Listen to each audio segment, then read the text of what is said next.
어느 날 밤이었어요. 사람들이 평소처럼 하늘을 올려다보던 그 순간 별들이 사라집니다. 망원경이 고장난 것도 아니고 태양계에 재앙이 닥친 것도 아니었죠. 누군가가 지구 전체를 거대한 장막 속에 가둬버린 겁니다. 그리고 더 충격적인 사실은 그 다음에 밝혀졌어요. 지구에서는 1년이 흐르는 동안 우주 밖에서는 수천만 년이 흘러가고 있었거든요. 도대체 누가 이런 일을 벌인 것인지, 그리고 그 목적이 무엇이었는지 지금부터 함께 알아보겠습니다. 챕터 1. 별이 사라진 밤, 스핀의 시작.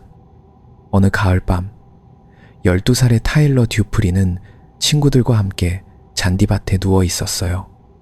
하늘은 맑았고 별은 쏟아질 듯 빛나고 있었죠. 그의 옆에는 쌍둥이 남매인 제이슨과 다이앤이 나란히 누워 있었어요. 세 아이는 같은 하늘을 올려다보며 아무 말도 하지 않고 있었는데 그 침묵이 오히려 편안하고 따뜻한 종류의 것이었답니다. 그러다 그 순간이 찾아왔어요. 별들이 사라졌어요. 한 번에 아무런 예고도 없이 하늘 가득 빛나던 수천 개의 별이 한꺼번에 꺼져버렸어요. 마치 누군가가 거대한 방의 조명 스위치를 내려버린 것처럼, 그 찰나의 우주가 눈을 감아버린 것처럼요. 달은 여전히 그 자리에 있었고 인공위성의 불빛도 보였어요. 하지만 별은 없었어요. 하나도 남김없이 완전히 사라져버렸습니다. 세 아이는 한동안 아무 말도 하지 못했어요. 타일러는 자신이 뭔가 잘못 보고 있는 건 아닐까 하고 생각했죠. 눈을 비비고 다시 올려다보고 또 비볐어요. 하지만 하늘은 여전히 텅 비어 있었어요. 별이 있어야 할 자리에는 아무것도 없는 검고 납작한 어둠만이 남아 있었죠. 옆에서 다이앤이 가늘게 숨을 들이켰고 제이슨은 아무 말 없이 자리에서 일어나 앉았어요. 그 순간 세 아이가 공유한 감정은 단순한 두려움을 넘어선 무언가였답니다. 설명할 수 없는 것을 눈앞에서 목격했을 때 인간이 느끼는 그 차갑고 묵직한 경이로움이었어요. 타일러와 제이슨, 다이앤은 사실 그냥 이웃 사이가 아니었어요. 그들 사이에는 꽤 독특한 배경이 자리하고 있었죠. 쌍둥이 남매의 아버지인 이디, 로터는 미국의 유력한 사업가이자 정치적 영향력을 가진 인물이었고 그들의 저택은 버지니아 교회의 넓은 부지 위에 우아하게 서 있었어요. 타일러의 어머니 캐럴은 그 저택에서 가정부로 일하고 있었는데 그래서 타일러는 어릴 때부터 쌍둥이 남매와 함께 자랐던 거예요. 같은 집에서 같은 시간을 보내고 같은 계절을 나눴지만 그들 사이의 거리는 늘 미묘하게 존재했답니다. 계층의 차이가 만들어내는 그 보이지 않는 선이 아이들 사이에도 이미 조용히 그어져 있었죠. 그럼에도 불구하고 그 밤 세 아이는 똑같이 떨고 있었어요. 별이 사라진 하늘 앞에서는 누구도 예외가 없었거든요. 세상은 곧 혼돈으로 빠져들었어요. 별이 사라진 건 그 잔디밭에서만 보인 광경이 아니었으니까요. 지구 전체에서 북반구든 남반구든 맑은 밤하늘을 볼 수 있는 모든 곳에서 사람들이 똑같은 것을 목격했어요. 뉴스는 처음에는 기술적인 오류를 의심했고 천문학자들은 관측 장비에 문제가 생긴 것이라고 말하려 했어요. 하지만 망원경도 전파 망원경도 위성도 모두 같은 결과를 보여주고 있었죠. 별이 없었어요. 그냥 없는 게 아니라 빛이 오질 않고 있었어요. 천문학자들이 처음으로 진실에 가까운 추측을 내놓기까지는 며칠이 걸리지 않았어요. 지구를 무언가가 감싸고 있다는 거였죠. 나중에 스핀이라는 이름으로 불리게 될 그 존재, 그 거대한 막이 지구 전체를 완전히 덮어버렸던 거예요. 그것은 빛을 투과시키기도 하고 차단하기도 하는 물리학의 언어로는 도저히 설명되지 않는 무언가였어요. 낮에는 태양빛이 통과해 지구를 비췄어요. 그러니까 낮은 여전히 낮이었죠. 하지만 밤이 되면 별빛은 들어오지 않았어요. 마치 지구가 거대한 눈꺼풀 안에 갇혀버린 것처럼요. 그런데 정말로 두려운 사실은 그 다음에 밝혀졌어요. 스핀 베리어 안팎의 시간이 다르게 흐르고 있었던 거예요. 과학자들이 탐사선을 베리어 너머로 쏘아 올리고 그 결과를 분석했을 때 그들이 발견한 것은 정말이지 머리가 아득해지는 종류의 것이었답니다. 베리어 밖에서는 시간이 엄청나게 빠르게 흘렀어요. 지구에서 1년이 지나는 동안 우주에서는 수억 년이 흘러가고 있었던 거예요. 태양계는 이미 늙어가고 있었고 우리 인류가 의식하지 못하는 사이에 우주는 그 거대한 시간의 강을 홀로 흘러가고 있었죠. 스피는 그저 별빛을 가린 것이 아니었어요.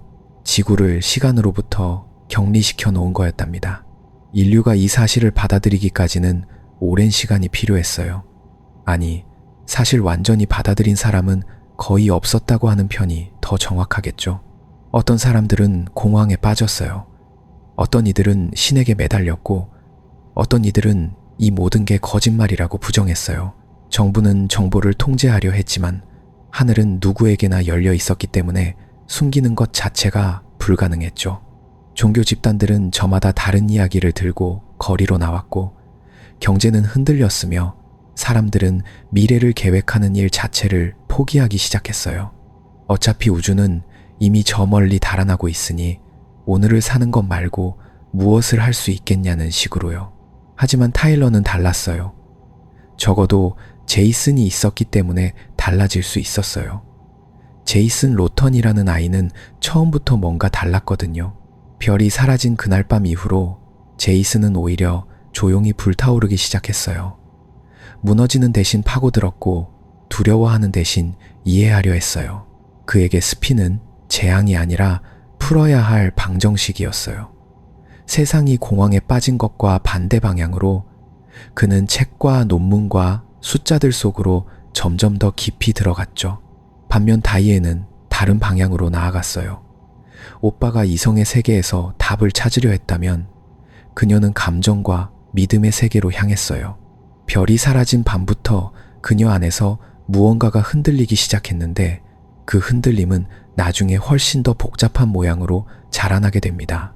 그리고 타일러는 그 두 사람 사이에서 둘 모두를 바라보며 조용히 두 사람을 사랑하는 방식으로 이 모든 것을 견뎌내게 되었어요. 그날 밤 세 아이가 함께 누워 별을 바라보던 그 잔디밭은 어떻게 보면 스핀이 시작된 장소이기도 하지만 동시에 타일러의 이야기가 시작된 장소이기도 해요.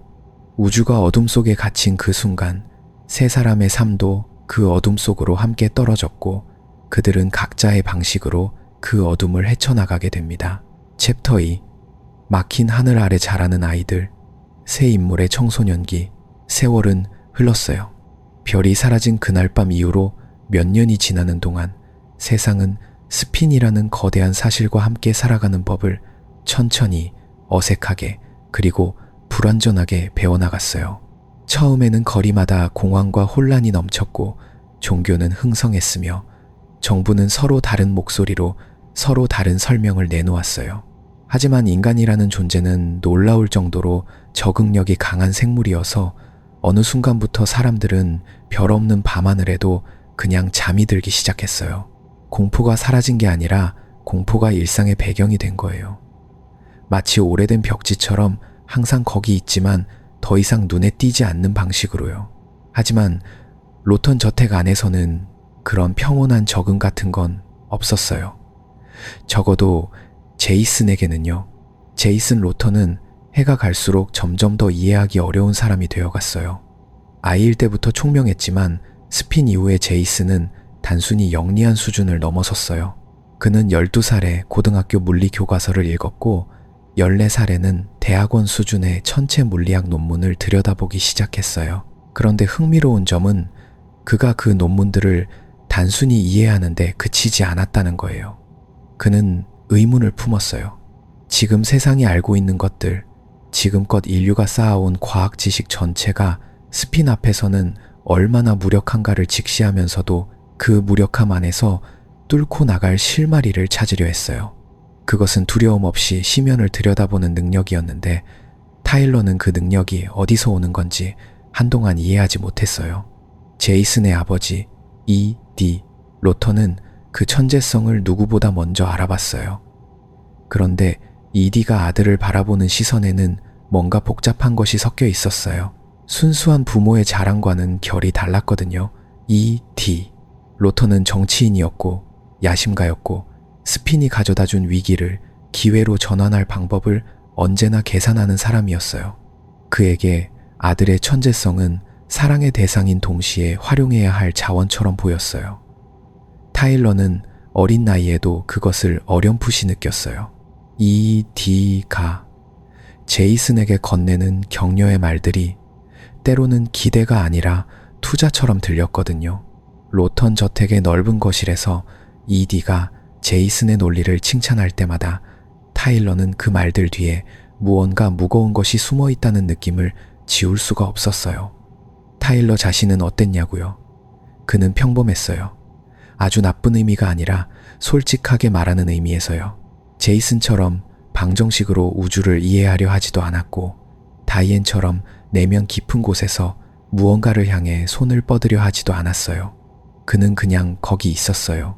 두 사람 곁에서 두 사람을 지켜보면서 두 사람이 서로를 이해하지 못하는 순간에 다리가 되어주면서 조용히 자신의 자리를 지키는 사람이었어요.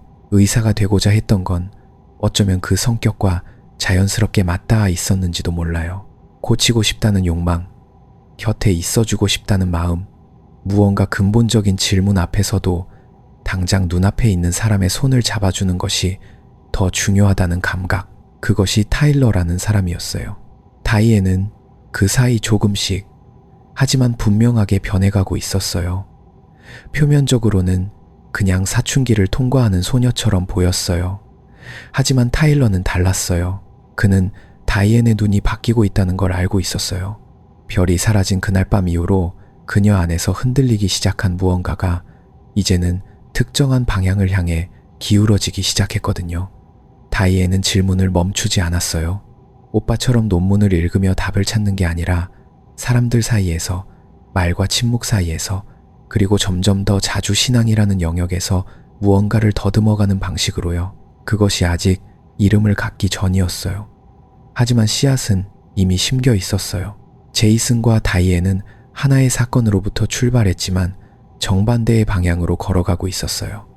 과학과 신앙, 이성과 감정, 해석과 수용, 그리고 타일러는 그 두 방향이 교차하는 지점에 서 있었어요. 어느 쪽도 완전히 자신의 것으로 받아들이지 못하면서 동시에 어느 쪽도 완전히 거부하지 못하면서 그는 두 친구를 번갈아 바라보았어요. 그 시선 안에는 오래된 그리움 같은 것이 있었어요. 설명하기 어렵지만 그가 이 이야기를 우리에게 들려주는 방식이 바로 그 시선을 통해서라는 걸 생각하면 어쩌면 그 그리움이 이 모든 이야기의 진짜 심장인지도 몰라요. 스핀 이후의 세계는 어른들이 만들어가고 있었어요. 정치인들이 회의를 열었고 과학자들이 대책을 논의했으며 군인들은 새로운 질서 속에서 임무를 재정의했어요. 하지만 진짜 의미에서 이 세계를 살아내야 했던 건 그 시대를 유년기로 보낸 아이들이었어요. 별 없는 밤하늘을 당연하게 여기며 자라야 했던 세대, 우주가 봉인된 세상에서 미래를 꿈꿔야 했던 아이들. 제이슨과 다이앤과 타일러는 그 세대의 아주 작은 세점이었지만 이 이야기 안에서는 그 세점이 우주 전체를 담은 지도가 되어요. 시간은 스핀 안의 지구 위에서 평소처럼 흘렀어요. 아이들은 자랐고 계절은 바뀌었고 세상은 조금씩 새로운 현실에 익숙해져 갔어요. 그러나 스핀 막 바깥에서는 우주의 시간이 무서운 속도로 달리고 있었어요.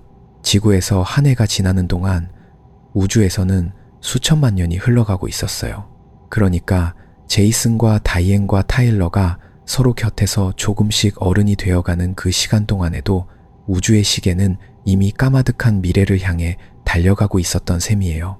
그 이중성, 그 기묘한 시간의 균열이 이 이야기 전체에 흐르는 낮고 깊은 떨림이에요. 챕터 3. 사정 10만 년의 방정식. 스핀의 물리학. 그 이중성은 단순한 개념이 아니었어요. 숫자로 표현하면 더 실감이 나는데 스핀막이 지구를 감싼 이후로 과학자들이 밝혀낸 시간의 비율은 이런 거였어요. 지구 위에서 1초가 흐르는 동안 스핀막 바깥의 우주에서는 약 3.1, 7년이 흘러간다는 거예요. 1초와 3.1, 7년. 그러니까 여러분이 숨을 한번 들이쉬고 내쉬는 그 짧은 순간에 우주는 이미 새해를 훌쩍 넘겨버리는 셈이에요. 그게 스핀이 만들어낸 시간의 균열이었고, 과학자들은 그 숫자를 처음 계산했을 때 아마 한동안 말을 잃었을 거예요. 이걸 좀 더 크게 펼쳐보면 공포가 어느 정도인지 느껴지기 시작해요. 지구에서 한 해가 지나가면 우주에서는 대략 1억 년이 흐르는 셈이고요. 인류가 스핀 안에서 살아온 시간이 쌓일수록 바깥 우주는 그 속도로 늙어가고 있었어요. 우주의 나이가 현재 기준으로 약 138억 년인데, 인류가 스핀막 안에서 수십 년을 보내는 동안 우주는 이미 수십억 년을 더 사겨버린다는 거잖아요. 우주가 늙는다는 건 그 안에 있는 모든 것도 늙는다는 얘기예요. 그리고 그 모든 것 중에서 인류에게 가장 절박하게 중요한 것이 있었는데, 그게 바로 태양이었어요. 태양은 지금 이 순간에도 수소를 태우며 빛을 내뿜고 있는 별이에요. 별이라는 게 본질적으로 그런 거잖아요. 중심부에서 수소가 헬륨으로 융합되면서 어마어마한 에너지가 나오고, 그 에너지가 빛과 열이 되어 태양계 전체를 데워주는 거예요. 근데 수소에는 한계가 있어요. 아무리 거대한 별이라도 언젠가는 연료가 바닥나거든요. 태양의 경우에는 앞으로 약 50억 년 정도는 더 안정적으로 탈 수 있다고 과학자들은 추정해 왔어요. 50억 년이라는 시간은 인간의 감각으로는 사실상 무한에 가까운 숫자라서 스핀 이전의 인류에게 태양의 수명은 걱정거리가 아니었어요. 그냥 영원히 거기 있을 것처럼 느껴졌던 거죠. 그런데 스핀이 모든 걸 바꿔버렸어요. 지구 위에서 50년이 흐르면 우주에서는 약 50억 년이 지나가거든요. 그 계산이 맞아떨어지는 순간 태양의 수명이라는 문제가 갑자기 인류 앞에 바짝 다가서게 된 거예요.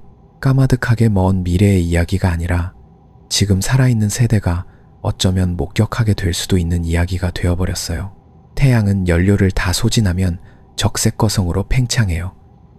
엄청나게 부풀어 오르면서 수성, 금성을 집어삼키고 어쩌면 지구 궤도까지 뻗어올 수도 있어요. 그 단계가 끝나면 외층을 날려버리고 백색 외성이라는 작고 뜨거운 잔해만 남게 되죠. 그 과정에서 지구는, 그리고 지구 위의 모든 것은 완전히 소멸해요. 스핀 이전이었다면 그건 50억 년 후의 일이었어요. 하지만 스핀 이후에는 그 50억 년이 지구 위의 시간으로 고작 수십 년 안에 벌어질 수 있는 일이 되어버린 거예요. 과학자들은 이 계산 결과를 처음 정부에 보고했을 때 아마 자신들도 그 숫자를 믿고 싶지 않았을 거예요. 틀리기를 바라면서 몇 번이고 다시 계산했겠지만 숫자는 매번 같은 자리를 가리켰어요. 그래서 이 문제는 천문학자들만의 문제가 아니게 됐어요. 정치인들이 불려왔고, 군사 전략가들이 소집됐고, 철학자들과 신학자들까지 논의 테이블에 앉게 됐어요. 인류 문명이 가진 모든 분야의 전문가들이 하나의 질문 앞에 모인 거예요. 우리에게 남은 시간이 얼마나 되는가, 그리고 그 시간 안에 무엇을 할 수 있는가 라는 질문 앞에서요. 정부의 반응은 사실 꽤 예측 가능한 방식으로 전개됐어요. 공식적으로는 침착함을 유지하면서 정보를 통제했고, 대중에게는 최대한 낙관적인 언어로 상황을 설명하려 했어요. 공황을 막아야 한다는 논리였는데 어떻게 보면 그건 합리적인 판단이기도 했지만, 또 어떻게 보면 진실을 마주할 용기가 없었던 거기도 했어요. 사람들이 태양이 몇십 년 안에 지구를 집어삼킬 수도 있다는 걸 알게 된다면 어떤 일이 벌어질지 누구도 장담할 수 없었으니까요. 종교적 광기, 사회적 붕괴, 집단적 절망, 그 가능성들이 정보 공개의 범위와 속도를 결정하는 변수로 작용했어요. 과학자들은 조금 달랐어요. 물론 그들도 인간이었고 공포를 느꼈어요. 하지만 과학자라는 사람들이 가진 독특한 본능 같은 게 있잖아요. 문제가 아무리 거대하고 압도적이어도 일단 그걸 분해하고 쪼개고 측정하려는 충동, 해결할 수 없을지도 모른다는 걸 알면서도 일단 이해하려는 그 집요함이요. 그래서 그들은 두려움을 데이터로 바꾸기 시작했어요. 스핀의 시간 비율을 정밀하게 측정하고 태양의 현재 상태를 분석하고 인류가 가진 기술로 할 수 있는 것과 할 수 없는 것의 목록을 만들었어요. 그 목록 안에서 가장 많이 논의된 가능성 중 하나가 화성이었어요. 스핀 막 바깥에 있어서 우주의 시간에 그대로 노출된 화성은 어쩌면 지구가 아닌 다른 터전이 될 수 있을 것이다 라는 생각이 싹을 틔우기 시작했어요. 그게 나중에 얼마나 거대한 이야기로 자라나게 될지는 아직 그 시절의 타일러도 제이슨도 몰랐어요. 제이슨 로턴은 이 모든 논의의 흐름을 아버지인 E.D. 로턴을 통해 훨씬 가까이에서 느끼고 있었어요. E.D.는 스핀 이후 세계에서 급부상한 정치적 실력자였고 그가 관여하는 회의마다 이 시간의 방정식이 핵심 의제로 올라왔어요. 그런데 제이슨이 흥미로운 건 아버지의 세계를 통해 그 논의의 윤곽을 파악하면서도 철저하게 자신만의 방식으로 그 문제를 받아들였다는 거예요.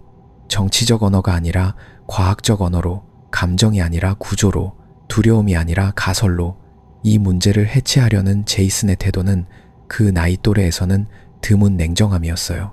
하지만 그 냉정함이 진짜 냉정함인지 아니면 압도적인 공포를 버티기 위해 스스로 선택한 갑옷인지는 타일러만이 조금 알 것 같았어요.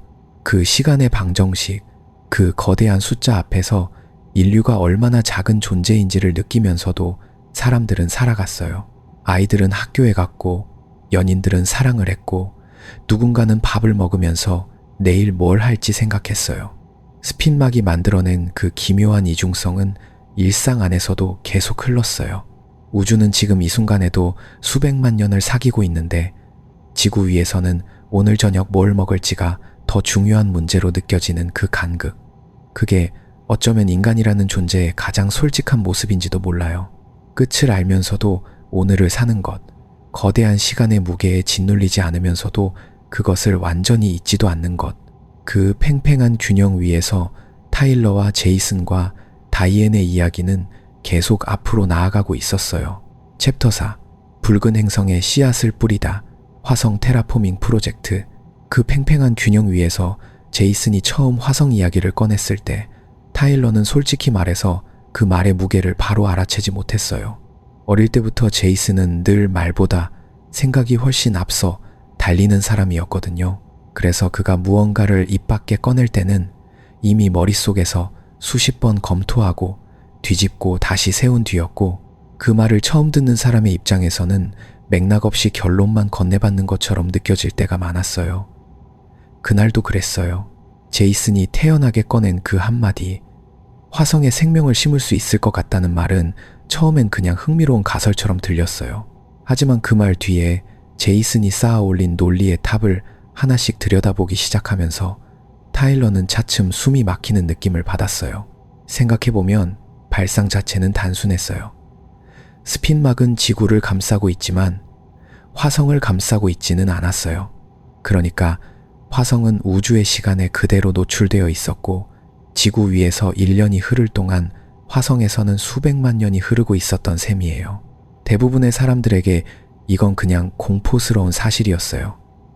인류의 손이 닿지 않는 곳에서 시간이 혼자 폭주하고 있다는 어쩔 수 없는 비극이었죠. 그런데 제이슨은 이 지점에서 완전히 다른 방향으로 생각을 꺾었어요. 그는 물었어요. 그 시간을 이용할 수 있다면 어떻게 될까요? 화성의 표면에 지금 당장 생명의 씨앗을 뿌린다면 지구에서 수십 년이 흐르는 동안 화성에서는 수억 년의 진화가 일어날 수 있었어요. 인류가 지구에서 도저히 기다릴 수 없는 그 장구한 시간을 스핀이 만들어낸 비대칭을 역이용해서 압축할 수 있다는 거였어요. 이게 얼마나 대담한 발상인지를 실감하려면 지구의 생명이 지금의 모습을 갖추기까지 얼마나 긴 시간이 걸렸는지를 떠올려 봐야 해요. 단세포 생물이 처음 등장한 건 약 38억 년 전이었고 그것이 다세포 생물로, 척추동물로, 그리고 결국 인간으로 이어지기까지는 상상조차 어려운 세월이 필요했어요. 그 과정은 지구라는 환경이 조금씩 바뀌고 대기가 산소로 채워지고 수없이 많은 종이 생겨났다가 사라지는 반복 속에서 이루어진 일이었어요. 제이슨의 계획은 그 전 과정을 화성에서 단숨에 돌리겠다는 거였어요. 화성에 미생물을 심고 그 미생물들이 화성의 대기를 바꾸고 땅을 바꾸고 환경 자체를 변화시키는 과정을 지구의 시간으로는 고작 수십 년 안에 끝마칠 수 있을 거라는 계산이었어요. 마치 정원사가 씨앗을 뿌리고 나서 문을 닫았다가 다시 열었을 때 이미 숲이 우거져 있는 것처럼 화성이 스스로 살아있는 행성으로 변해 있을 거라는 구상이었죠. 물론 현실은 그렇게 낭만적이지 않았어요. 화성의 환경은 혹독했어요. 대기는 이산화탄소가 대부분이었고 기압은 지구의 1%도 되지 않았으며 표면에는 액체 상태의 물이 없었어요. 자기장도 약해서 태양풍이 표면을 직접 때렸고 온도는 평균적으로 영하 수십 도를 오르내렸어요. 지구의 생명체가 그냥 가져다 심는다고 살아남을 수 있는 환경이 아니었어요. 그래서 제이슨의 계획은 단순히 미생물을 던져 넣는 것이 아니라 화성의 가혹한 조건에서도 버텨낼 수 있도록 특수하게 설계된 생물들을 만들어내는 일에서 시작해야 했어요. 유전자 조작과 합성 생물학의 영역이었고 그 시점에서 인류의 기술이 거기까지 닿아 있는지도 불확실했지만 제이슨은 그 불확실성을 핑계로 포기하는 사람이 아니었어요. 프로젝트는 제이슨이 혼자 밀어붙인 게 아니었어요. 그의 아버지 E.D. 로턴이 가진 정치적 영향력과 자원이 이 계획에 연결되면서 화성 테라포밍 프로젝트는 단순한 학술적 제안을 넘어 실제로 자금과 인력이 투입되는 국가적 사업으로 변모해 갔어요. 물론 그 과정이 순탄했던 건 아니었어요. 반대하는 목소리도 많았고 회의론도 거셌어요. 어차피 지구가 수십억 년 안에 끝날 운명이라면 화성이 살아있는 행성이 된들 무슨 소용이냐는 근본적인 물음도 있었어요. 하지만 제이슨은 바로 그 지점에서 논리를 뒤집었어요. 화성이 살아있는 행성이 된다면 인류는 지구가 아닌 곳에서도 생존할 수 있는 가능성을 얻는다는 거였어요. 탈출구가 생기는 셈이었죠. 스핀이 인류에게 가한 시간의 저주를 스핀 자체를 이용해서 풀어보겠다는 발상이었어요. 탐사선이 처음 화성 표면에 특수 설계된 미생물을 투하했을 때 타일러는 그 장면을 중계 화면으로 지켜봤어요. 화면 속 화성의 표면은 여전히 붉고 황량했어요. 아무것도 달라진 게 없어 보였어요. 하지만 타일러는 그 붉은 먼지 아래에 혹은 그 메마른 암석 사이에 지금 이 순간에도 지구 시간으로는 가늠할 수 없는 세대 교체가 벌어지고 있을 거라는 생각을 떨칠 수가 없었어요. 탐사선이 화성을 떠나는 순간 이미 화성에서는 수백 년이 흘렀을 테고 지구에서 다음 소식을 기다리는 동안 화성에서는 수천 년이 더 지나갔을 거예요. 시간이 그 안에서 혼자 달리고 있었어요. 조용하고 빠르게. 첫 번째 보고가 돌아왔을 때의 감격은 사실 타일러의 말로는 충분히 전달하기가 어려워요. 화성에서 보내온 데이터에는 대기 성분의 미세한 변화가 포착되어 있었어요. 아주 작은 수치였지만 그건 분명히 생물학적 활동의 흔적이었어요. 심어놓은 미생물들이 살아있었어요. 아니, 정확하게는 살아있다는 표현이 맞는지도 모르겠어요. 지구에서 보내진 그 작은 생명들이 이미 지구 기준으로는 수십만 년의 세대를 거쳐 완전히 다른 무언가로 변해가고 있었으니까요. 진화가 일어나고 있었어요. 설계대로 혹은 설계를 넘어서. 제이슨은 그 데이터를 보며 말이 없었어요. 기뻐할 것 같았는데 그는 오히려 아주 오래 침묵했어요. 타일러는 그 침묵이 무엇인지 바로 알 것 같았어요. 이게 정말로 되고 있다는 실감이 기쁨보다 먼저 어떤 경이와 두려움에 뒤섞인 감정으로 그를 채우고 있는 거라는 걸요. 인류 역사상 한 번도 해본 적 없는 일이었어요. 행성 하나를 살아있는 세계로 바꾸려는 시도, 그것도 우주의 시간을 빌려 수억 년의 진화를 수십 년 안에 눌러 담으려는 이 실험은 성공한다면 기적이었고 실패한다면 그냥 붉은 먼지뿐인 황야가 남을 일이었어요. 그리고 그 두 가능성 사이에서 제이슨의 손이 닿지 않는 곳에서 화성은 지금 이 순간에도 혼자서 시간을 삼키며 바뀌어가고 있었어요. 챕터 5. 화성에서 온 메시지. 마준과의 첫 접촉. 그리고 그 변화는 타일러와 제이슨이 살아있는 동안에 완성되었어요. 스핀이 시작된 지 수십 년이 지났을 무렵 화성에서 돌아온 탐사선이 가져온 건 단순한 대기 성분 데이터가 아니었어요. 그건 언어였어요. 정확하게는 언어라고 부르기도 어려운 무언가였는데 어떻게 보면 수학적 기호에 가깝고 또 어떻게 보면 생물학적 신호체계에 가까운 지구에서 보내진 미생물들의 후손이 수억 년에 걸쳐 진화시켜온 그들만의 의사소통 방식이었어요. 그 신호들을 처음 해독하려 시도한 과학자들은 자신들이 읽고 있는 게 무엇인지 한참 동안 파악하지 못했다고 해요. 그도 그럴 것이, 그건 인류가 상상해 본 적 없는 종류의 지성이 만들어낸 것이었으니까요. 화성에서 온 존재들, 사람들은 그들을 마춤이라고 불렀어요. 마춤이라는 이름은 어쩌면 너무 단순하게 들릴 수도 있어요. 그냥 화성 사람이라는 뜻이잖아요. 하지만 그 이름 안에는 아주 복잡한 감정이 담겨 있었어요. 두려움도 있었고, 경이로움도 있었고, 그리고 뭔가 묘하게 뒤틀린 자부심 같은 것도 있었어요. 왜냐하면 마충은 결국 인류가 만들어낸 존재들이었거든요. 지구의 과학자들이 설계한 미생물들이 수억 년의 세대를 거치면서 진화해서 탄생시킨 전혀 새로운 지성체, 그러니까 어떤 의미에서는 인류의 자손이라고도 할 수 있었고, 어떤 의미에서는 인류와 아무런 연관도 없는 완전한 타자라고도 할 수 있었어요. 마천들이 지구에 보내온 정보는 방대했어요. 그들은 지구와의 접촉을 원하고 있었고, 실제로 오랜 시간 동안 지구에서 보내오는 신호들을 분석하고 해석해온 것 같았어요.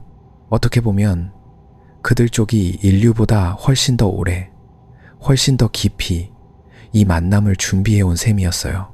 스핀이 만들어낸 시간의 비대칭 속에서 화성이 수억 년을 흘려보내는 동안 그들은 이미 지구라는 존재를 알고 있었고, 지구에 사는 인간이라는 생명체를 연구하고 있었어요.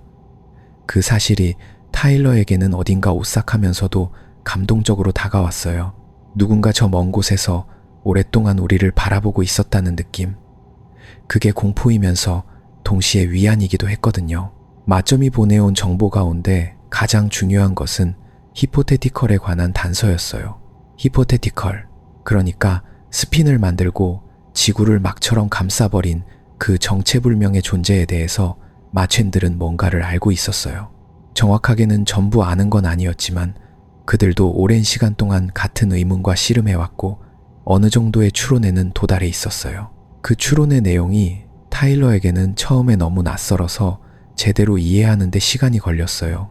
마첸들이 파악한 히포테티컬은 생명체라기보다는 일종의 자동화된 구조물에 가까운 것이었어요. 그렇다고 단순한 기계는 아니었어요.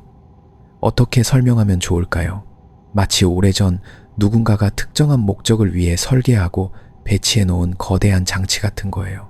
그 장치가 아직도 그 목적을 수행하고 있는 건데, 정작 그것을 만든 존재는 이미 오래전에 사라졌을 가능성이 높다는 게 마첸들의 추론이었어요. 우주의 나이를 생각하면 그게 전혀 불가능한 이야기는 아니었어요.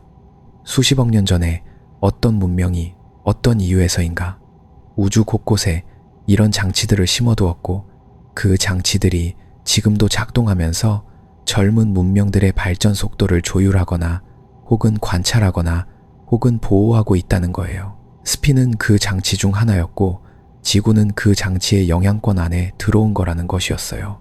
타일러는 그 이야기를 처음 접했을 때 사실 화가 나야 할지 안도해야 할지 알 수가 없었어요. 생각해보면 이건 엄청나게 무서운 이야기잖아요. 우리가 모르는 어떤 존재가 설계한 계획의 일부로 지구가 포함되어 있다는 거니까요. 우리가 선택한 게 아니에요. 그냥 그렇게 된 거예요. 우리가 아무리 발버둥 쳐도 그 거대한 장치의 논리 안에서 움직이고 있는 거라는 느낌. 그런데 동시에 어떻게 보면 이건 우리만의 이야기가 아니라는 뜻이기도 했어요. 우주 어딘가에 우리보다 먼저 이런 경험을 한 문명이 있었고, 그들이 어떤 이유에서든 이런 구조물을 만들어 놓을 만큼 발전했다는 거잖아요. 우리는 혼자가 아니었어요. 아니, 정확히는 혼자였던 적이 한 번도 없었어요. 제이슨이 이 정보를 받았을 때의 반응은 타일러와 조금 달랐어요.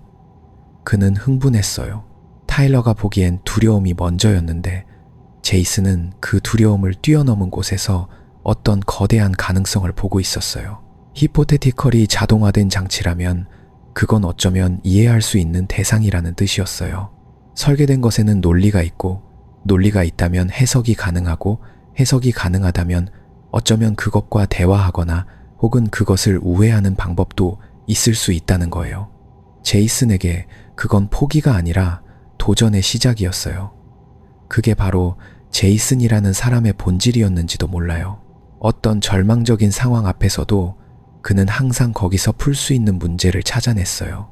그리고 마첸이 제시한 가장 충격적인 정보는 따로 있었어요. 그건 단서라기보다는 일종의 제안이었어요. 마첸들은 오랜 시간 동안 히포테티컬의 움직임을 관찰하면서 히포테티컬이 특정한 조건이 갖춰졌을 때 포용막을 일시적으로 변형하거나 열린 통로를 허용한다는 패턴을 발견했어요. 그 조건이 무엇인지는 완전히 파악하지 못했지만 분명히 무언가가 있었어요. 어떤 신호, 어떤 상태, 어떤 문명적 발전의 단계에 도달했을 때 히포테티컬이 반응한다는 것이었어요. 그러니까 출구가 있을 수도 있다는 뜻이었어요. 지구가 스핀 안에 영원히 갇혀 있는 게 아니라 어떤 조건을 충족시키면 그 너머로 나갈 수 있을지도 모른다는 거요. 그 이야기가 지구에 퍼졌을 때 반응은 복잡했어요. 많은 사람들이 희망을 느꼈어요. 당연히요. 하지만 또 많은 사람들이 그 희망이 오히려 더 무겁다고 느꼈어요. 탈출구가 있을 수도 있다는 건 동시에 그 탈출구를 찾지 못할 수도 있다는 뜻이기도 했으니까요. 그냥 완전히 막혀 있었다면 아무것도 할 수 없다는 체념이라도 있었을 텐데 가능성이 생기면 책임도 생기거든요. 우리가 충분히 노력하지 않아서 못 나간 건지도 모른다는 죄책감의 가능성이요. 타일러는 다이애나의 얼굴에서 그 복잡함을 읽었어요. 희망과 불안이 섞인 어떤 표정인지 딱히 이름 붙이기 어려운 얼굴이었어요. 마천과의 접촉이 가져온 것은 단순히 정보나 희망만이 아니었어요. 그건 인류의 자기인식을 통째로 뒤흔드는 사건이었어요. 수십억 년 우주의 시간 속에서 지구 문명은 찰나에 불과했어요. 그걸 알고는 있었지만 피부로 느끼지는 못했어요. 그런데 화성에서 자신들의 먼 후손뻘 되는 지성체가 보내온 메시지를 받는 순간 그 찰나라는 게 갑자기 너무나 실감나게 느껴진 거예요. 우리가 여기 있는 건 우연이고 우리가 여기 없는 것도 언제든 일어날 수 있는 일이라는 것. 그리고 그 사이에서도 삶은 계속된다는 것. 타일러에게 화성에서 온 메시지는 어떤 의미에서는 그 모든 것을 한꺼번에 알게 해준 편지였어요. 챕터 6. 믿음과 공포 사이. 다이앤과 제사기 운동. 그런데 그 거대한 인식의 충격이 모든 사람을 같은 방향으로 데려간 건 아니었어요. 어떤 사람들은 마추의 메시지에서 과학적 가능성을 읽었고, 어떤 사람들은 철학적 질문을 읽었고, 그리고 또 어떤 사람들은 그 안에서 신의 목소리를 들었어요. 스핀이 시작된 이후로 세상에는 수많은 종교적 운동들이 생겨났어요. 당연한 일이기도 했어요. 인간은 이해할 수 없는 것 앞에서 의미를 찾으려 하거든요. 그게 인간이 살아남아 온 방식이기도 하고요. 그런데 그 수많은 운동들 중에서 다이앤이 빠져든 건 제사기라고 불리는 집단이었어요. 제사기는 처음에는 작은 신앙 모임으로 시작했어요. 스핀을 인류가 맞이해야 할 신의 심판이자 섭리로 해석하는 사람들이 모인 곳이었어요. 그들의 논리는 이런 식이었어요. 히포테티컬은 단순히 외계 존재가 아니라 우주의 질서 그 자체이거나 혹은 그 질서를 집행하는 존재라는 거예요. 그리고 스핀은 인류에게 주어진 마지막 기회라는 거였어요.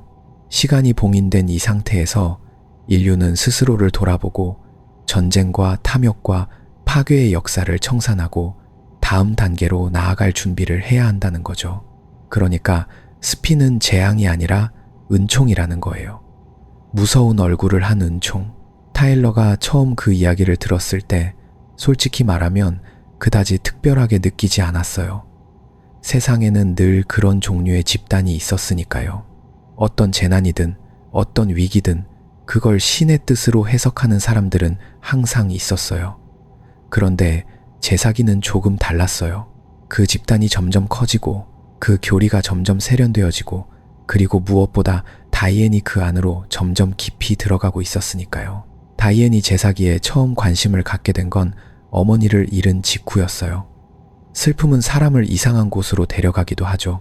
어떤 사람은 슬픔을 일로 메우고 어떤 사람은 술로 메우고 어떤 사람은 신앙으로 메워요. 다이앤은 신앙을 택했어요. 처음에는 그냥 위로가 필요했던 것 같았어요. 일요일마다 모임에 나가고 사람들과 이야기를 나누고 그 안에서 잠깐의 평온을 찾는 것처럼 보였어요. 타일러는 그게 나쁘다고 생각하지 않았어요. 사람마다 슬픔을 견디는 방식이 다르니까요. 그런데 시간이 지나면서 다이앤의 참여 방식이 달라지기 시작했어요. 모임에 나가는 횟수가 늘었고 제사기의 교리에 대해 이야기할 때 눈빛이 달라졌어요. 그 전까지 다이앤은 무엇에든 회의적인 편이었어요. 뭔가를 쉽게 믿지 않고 언제나 두세 번은 뒤집어서 생각하는 사람이었어요. 그런 다이앤이 제사기의 이야기를 할 때만큼은 그 회의의 눈빛이 사라지는 것 같았어요. 그리고 타일러는 그게 조금 무서웠어요. 다이앤이 나빠서가 아니라 그 확신이 너무 절박하게 느껴졌기 때문이었어요. 마치 그 믿음을 잃으면 무너져 버릴 것 같은 사람처럼요. 제사기 내부에는 여러 갈래의 해석이 있었어요. 온건한 쪽은 스핀을 자기 성찰의 계기로 삼고 공동체적 삶을 강조했어요. 그들은 물질적 소비를 줄이고 서로를 돌보며 죽음을 두려워하지 않는 삶을 살자고 했어요. 어떻게 보면 나쁘지 않은 이야기였어요. 하지만 더 강경한 쪽은 달랐어요. 그들은 스핀이 끝날 날이 정해져 있고 그날이 오면 인류는 심판을 받을 거라고 했어요. 준비된 자는 다음 단계로 나아가고 준비되지 않은 자는 소멸한다는 거예요. 그리고 그 준비라는 게 무엇인지에 대한 기준은 점점 엄격해지고 점점 내부를 향해 좁혀지고 있었어요. 다이앤이 어느 쪽에 더 가까워지고 있는지 타일러는 정확히 알 수 없었어요. 하지만 그녀가 제이슨에게서 점점 멀어지고 타일러에게서도 조금씩 거리를 두고 있다는 건 느낄 수 있었어요. 제사기의 공동체가 그녀의 일상을 채우기 시작하면서 예전에 다이앤이 있던 자리들이 조용히 비어가고 있었어요. 함께 앉아서 아무 말 없이 저녁을 먹던 그 시간들, 차를 마시며 별것 아닌 이야기를 나누던 그 자리들이요. 타일러는 다이앤에게 뭔가를 말하고 싶었어요. 그냥 평범한 말이라도요. 걱정된다거나 보고 싶다거나 요즘 어떠냐거나. 하지만 막상 입을 열면 말이 잘 나오지 않았어요. 다이앤이 신앙에서 찾고 있는 걸 자신은 줄 수 없다는 걸 알고 있었으니까요.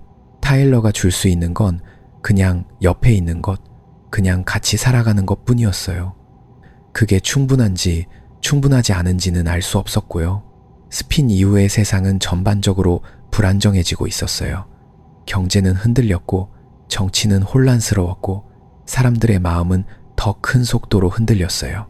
지구 바깥의 우주에서는 수십억 년이 흘러가는데 여기 지구에서는 아직도 아침이 오고 저녁이 오고 계절이 바뀌는 거예요. 그 모순이 사람들을 이상하게 만들었어요. 어떤 사람들은 지금 당장 살아야 한다는 쪽으로 극단적으로 쏠렸고 어떤 사람들은 반대로 어차피 다 끝날 거라는 체념 속으로 가라앉았어요. 그리고 제사기 같은 집단들은 그 중간 어딘가에서 끝이 있더라도 의미가 있을 수 있다는 이야기를 들려주고 있었어요. 타일러는 그 이야기가 사람들에게 필요한 것일 수도 있다는 걸 이해하면서도 동시에 그 이야기가 얼마나 위험해질 수 있는지도 생각했어요. 의미는 사람을 살리기도 하지만 잘못된 방향으로 집결된 의미는 사람을 삼키기도 하거든요. 그리고 다이앤은 지금 그 의미 안에서 점점 깊어지고 있었어요. 타일러는 손이 닿지 않는 곳에서 그 모습을 지켜보고 있었고 무엇을 해야 할지 알 수 없었어요. 그저 그 자리에 있었어요. 항상 그래왔던 것처럼 손이 닿지 않아도 눈으로는 따라가면서요. 챕터 7, 아크의 설계, 별들을 향한 마지막 도박, 그리고 그 손이 닿지 않는 거리는 타일러에게 일종의 습관이 되어 있었어요. 다이앤을 향한 거리도, 제이슨을 향한 거리도, 어쩌면 자기 자신을 향한 거리도요. 타일러는 항상 누군가의 옆에 있었지만 완전히 그 안에 들어가지는 못했어요. 의사라는 직업이 원래 그렇기도 하죠.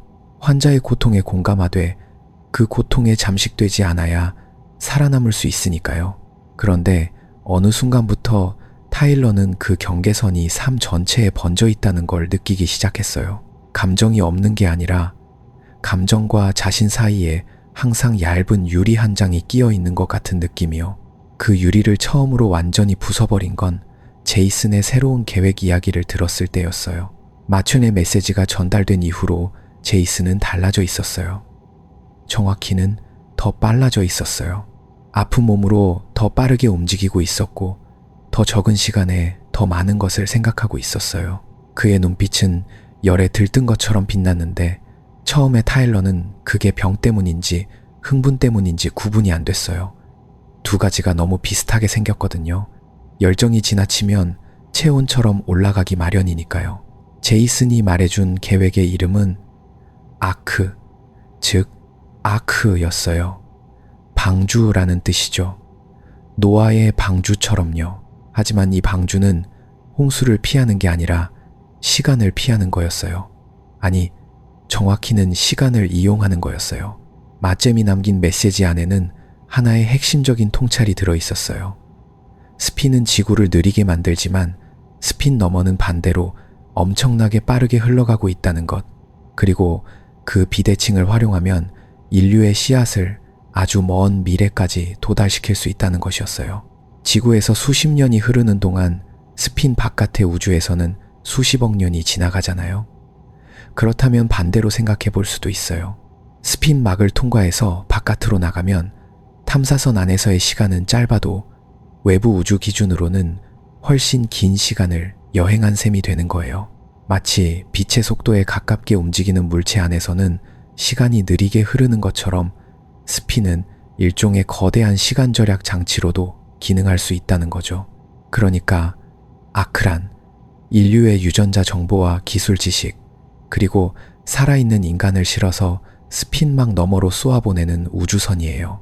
지구가 결국 태양에 삼켜지기 전에 인류의 어떤 흔적이라도 저 멀리 살아남을 수 있도록 하는 거예요. 화성에 씨앗을 심었던 것처럼 이번에는 훨씬 더 먼 곳에 씨앗을 심는 거예요. 스핀이 인류를 우주적 시간에서 단절시켰다면 이 계획은 그 단절을 역이용해서 인류의 생존 가능성을 극대화하려는 거죠. 그건 어떻게 보면 절망에서 피어난 상상력이었어요. 끝을 알고 있기 때문에 끝보다 먼저 다음을 준비하는 상상력이요. 타일러는 그 설명을 들으면서 말이 나오지 않았어요. 말이 안 나온 건 이해가 안 돼서가 아니라 이해가 너무 돼서였어요. 이건 그냥 과학 프로젝트가 아니었어요. 이건 인류가 자신의 소멸을 직면하고 그럼에도 불구하고 무언가를 남기려는 몸짓이었어요. 아무도 기억해주지 않을 미래를 향해서 그래도 일단 던져보는 행위였어요. 병 속에 편지를 넣어 바다에 띄우는 것처럼요. 바다가 너무 커서 편지가 도착할지 알 수 없지만 그래도 띄우는 거예요. 왜냐하면 띄우지 않으면 아무 가능성도 없으니까요. 그런데 제이슨은 이 계획을 진짜로 실행하려고 하고 있었어요. 페리미터 재단의 자원이 그쪽으로 집중되기 시작했어요. 공개적으로는 아무 말도 없었지만 타일러는 회의실 안에서 제이슨이 엔지니어들, 생물학자들, 우주항법 전문가들과 이야기하는 것을 여러 번 목격했어요. 설계도가 그려졌고 예산이 재배치됐고 어딘가의 발사시설에 대한 이야기가 조용히 오갔어요. 제이슨은 이 모든 걸 자신이 살아있는 동안 시작해야 한다는 걸 알고 있었어요. 왜냐하면 그의 몸은 이미 빠른 속도로 무너지고 있었거든요. 제이슨의 건강 문제는 더 이상 타일러만 아는 비밀이 아니었어요. 주변 사람들이 눈치채기 시작했고 일부 스태프들은 제이슨을 걱정하는 눈빛으로 바라봤어요. 하지만 제이슨은 자신의 몸 이야기를 꺼내는 걸 극도로 싫어했어요. 그에게는 할 일이 있었고 몸의 이야기는 그 할 일을 방해하는 잡음처럼 여겨지는 것 같았어요. 타일러는 의사로서 그 잡음이 결코 잡음이 아니라는 걸 알고 있었어요. 그건 경고음이었어요. 점점 커지고 있는 경고음이요. 그래서 타일러의 역할도 달라지기 시작했어요. 처음에는 그냥 어릴 적 친구의 주치의 역할이었어요. 하지만 이제는 제이슨의 모든 스케줄에 맞물려 들어가는 사람이 됐어요. 회의가 있으면 그 전후로 상태를 체크했고 출장이 있으면 동행했고 새벽에 제이슨이 통증으로 잠을 못 이루면 타일러가 옆에 있었어요. 그건 의사와 환자의 관계라기보다는 오래된 두 사람 사이에서만 가능한 어떤 신뢰의 형태였어요. 제이슨은 타일러 앞에서만 아픔을 인정했어요. 다른 사람들에게는 괜찮다고 했지만 타일러에게는 오늘 좀 힘들었다고 말할 수 있었어요. 그 말 한마디가 타일러에게는 무거웠어요. 그만큼 신뢰받고 있다는 증거이기도 했지만 그만큼 책임도 함께 무거워졌으니까요.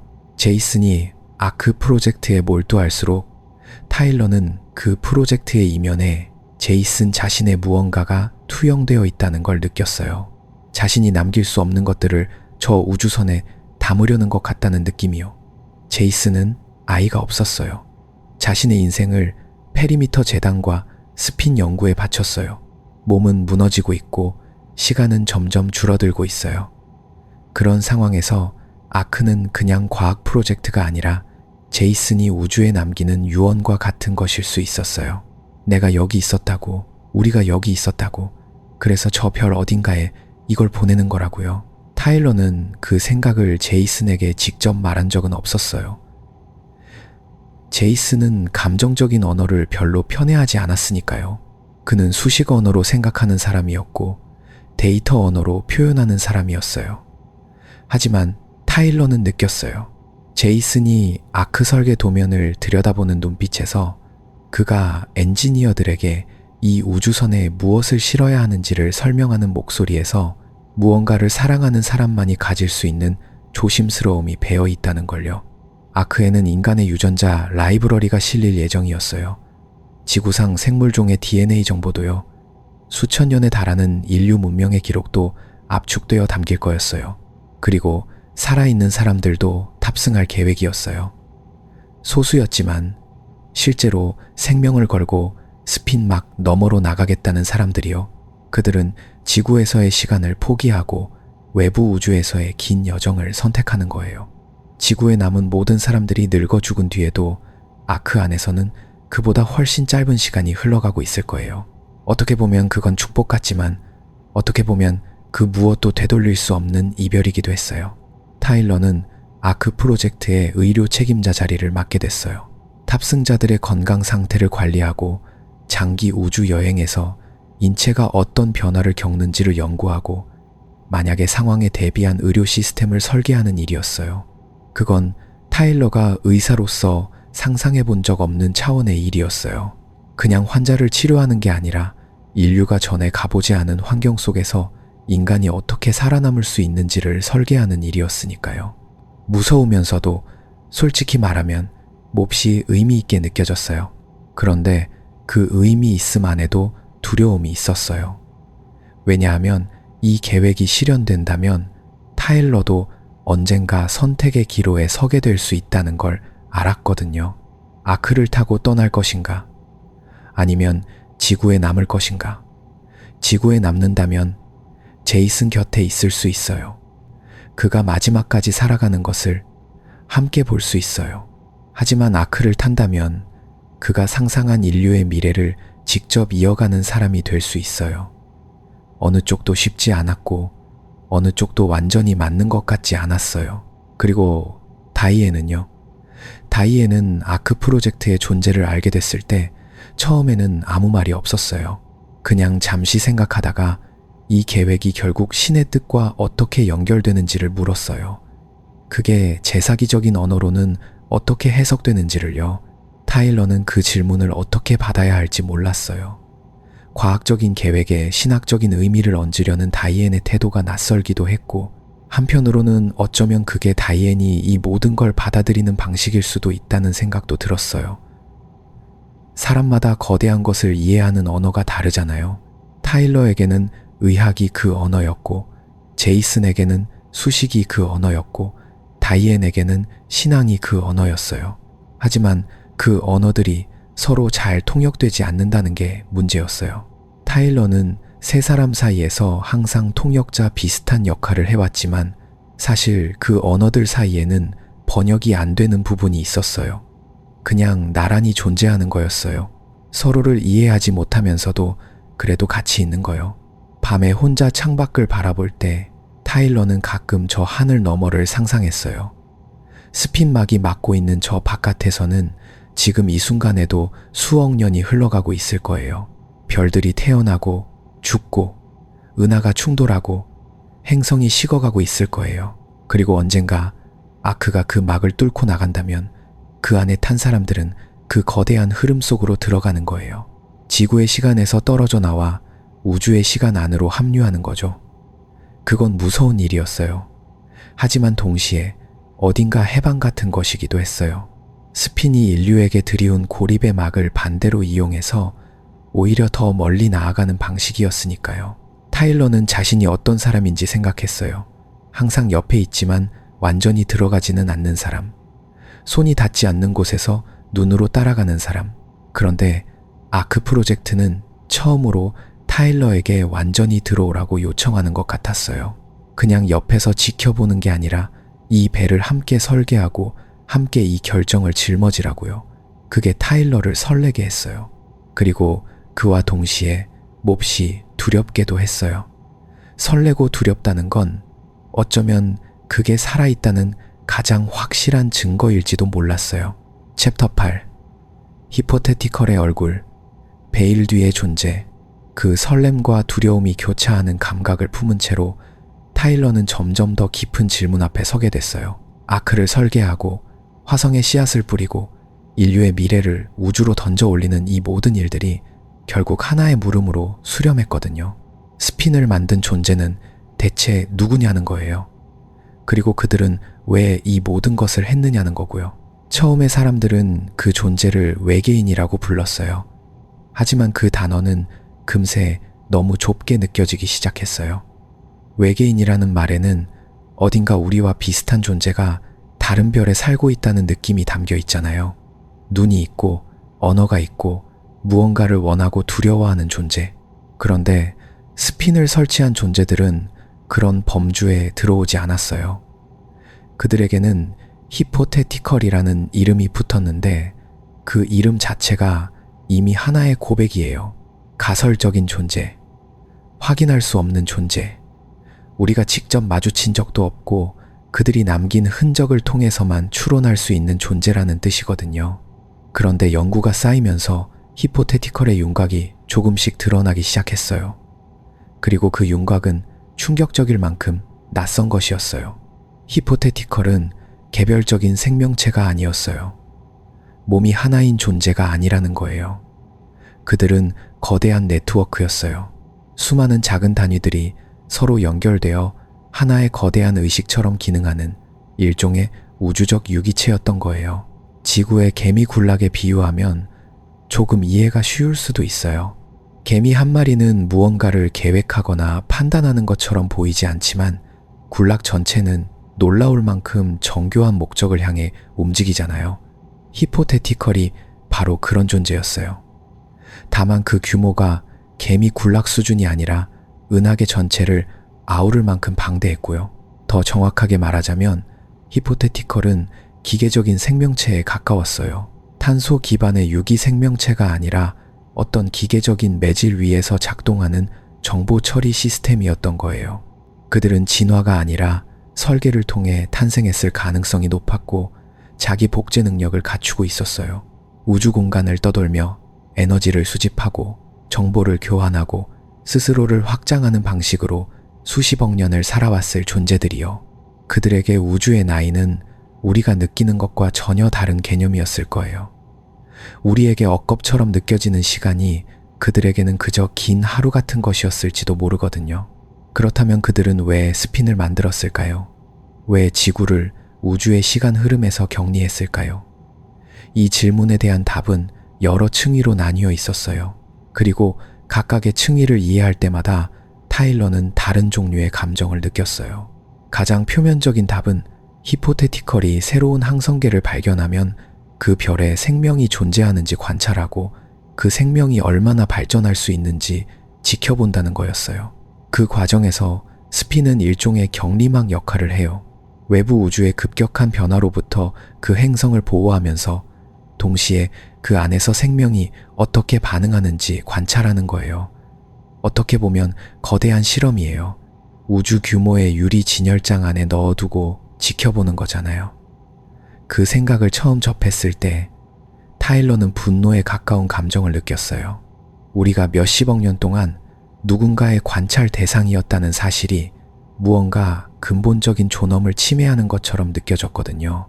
그런데 거기서 더 깊이 들어가면 조금 다른 그림이 보이기 시작해요.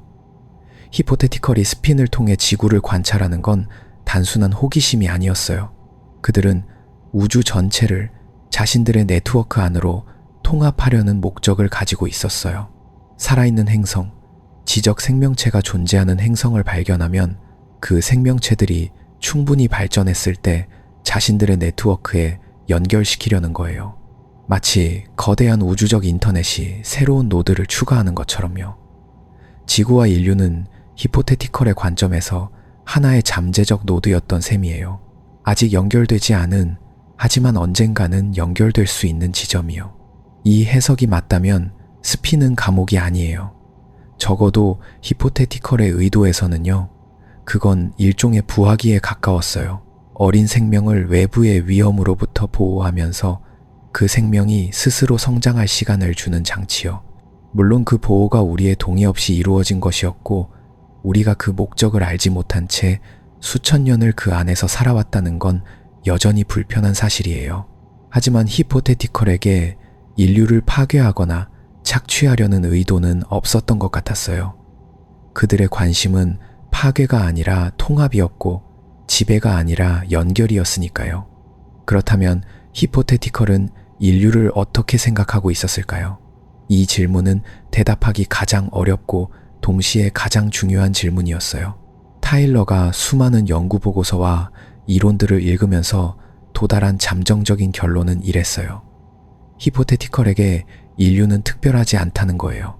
그들은 우주 전체에 걸쳐 수많은 별에서 비슷한 일을 해왔을 가능성이 높았어요. 지구가 유일한 실험실이 아니었던 거예요. 어쩌면 우리가 아는 우주 어딘가에 지금 이 순간에도 스핀과 비슷한 막 안에서 자신들이 감싸여 있다는 사실을 모른 채 살아가는 생명체들이 있을지 몰라요. 그리고 그 생명체들도 언젠가 우리처럼 막의 존재를 인식하게 되는 날이 오겠죠. 그러니까 인류는 히포테티컬의 유일한 프로젝트가 아니에요. 수많은 프로젝트들 중 하나예요. 그 생각은 타일러를 작아지게 만들었어요. 동시에 어떤 의미에서는 해방시켜주기도 했어요.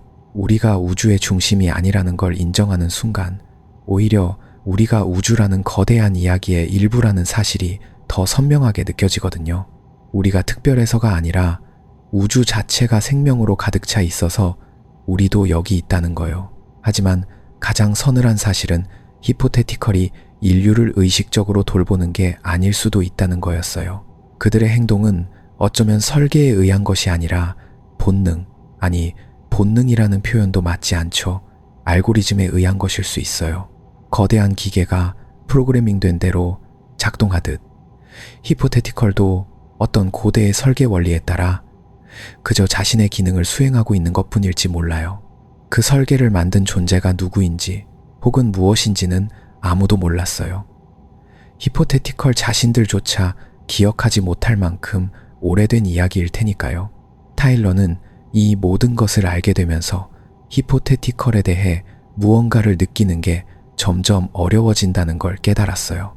두려워해야 할지, 경외해야 할지, 아니면 그냥 받아들여야 할지, 분노는 어쩐지 어울리지 않는 감정 같았어요. 거대한 강을 향해 분노하는 것처럼 방향이 없는 감정이었거든요. 그들은 우리에게 적의를 품고 있지 않았어요. 하지만 그렇다고 우리를 사랑하는 것도 아니었어요. 그들에게 우리는 그저 우주라는 생태계의 한 요소였고 히포테티컬은 그 생태계를 자신들의 방식으로 관리하고 있었을 뿐이에요. 그런데 이상하게도 그 냉정한 사실 앞에서 타일러는 오히려 인간이라는 존재가 더 소중하게 느껴졌어요. 히포테티컬이 우리를 하나의 노드로, 하나의 데이터 포인트로 볼 수 있다는 걸 알기 때문에 우리가 서로를 그렇게 바라보지 않는다는 게 더 값진 일이 됐거든요. 타일러가 다이애나를 그리워하고 제이슨의 집착을 이해하려 애쓰고 에이미가 그 모든 것들 가운데서도 자기 삶을 살아내는 모습을 경이롭게 바라보는 이 감각들은 어떤 알고리즘도 프로그래밍할 수 없는 것들이었어요. 그게 인간이 히포테티컬과 다른 부분이었고 어쩌면 그게 인간이 히포테티컬에게 흥미로운 부분이기도 했을 거예요. 결국 스핀은 하나의 질문이었어요. 너희는 이 조건 속에서 무엇을 할 것이냐는 질문이요.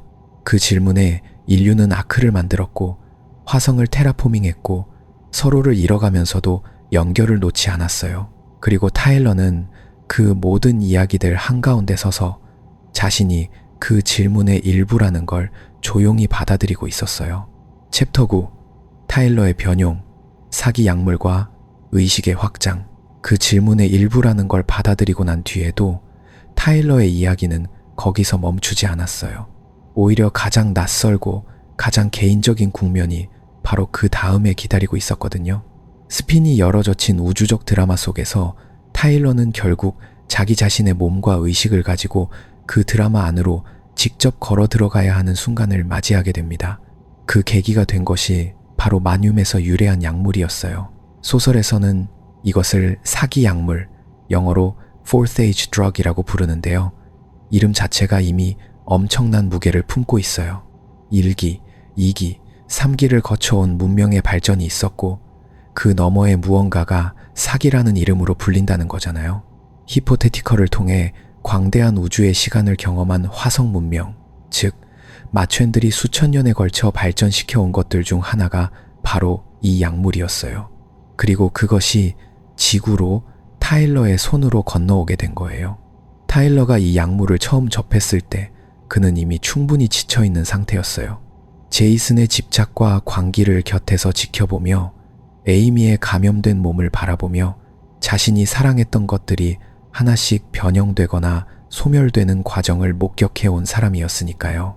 그런 타일러에게 이 약물은 단순한 치료제나 각성제가 아니었어요. 그것은 일종의 문이었어요. 지금껏 그가 서 있던 세계의 바깥쪽으로 통하는 문이요. 처음에 그 변화는 아주 조용하게 시작됐어요. 생각이 조금 더 느리게 흐르는 것 같기도 하고 반대로 어떤 지점에서는 이상하리만치 선명하게 집중되는 느낌이기도 했어요. 마치 오래된 라디오의 주파수를 세밀하게 조정하다가 갑자기 잡음이 사라지고 또렷한 신호가 잡히는 순간처럼요. 타일러는 자신의 인지 방식 자체가 조금씩 달라지고 있다는 걸 느꼈어요. 하지만 그게 공포로 다가오지는 않았어요. 오히려 그 감각은 묘하게 친숙했거든요.